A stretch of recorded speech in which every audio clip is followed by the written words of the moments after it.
রীতিমতো সাকিবুল হাসানকে অপমান করে ছেড়ে দিলেন কানাডায় এক দর্শক।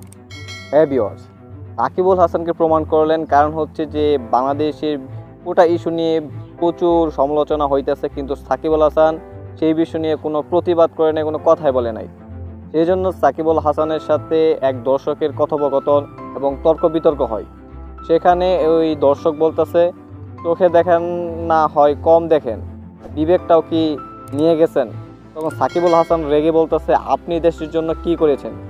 তখন সেই দর্শক বলতেছে, আমি তো আর এমপি না, আমি আমার ফ্যামিলিকে টেক কেয়ার করি।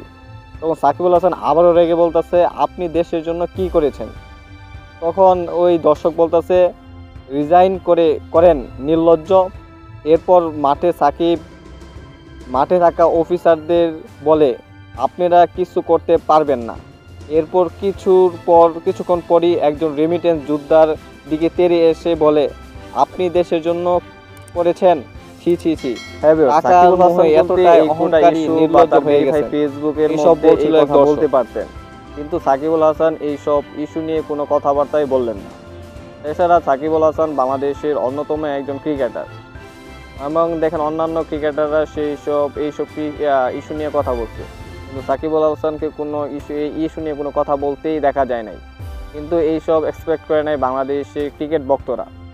এছাড়া সাকিবুল হাসান এমনি একজন প্রতিবাদী একজন ক্রিকেটার, কিন্তু এই বিষয় নিয়ে সাকিবুল হাসান কোনো কথা না বলার কারণে দর্শক এইভাবে চেতে গেলেন।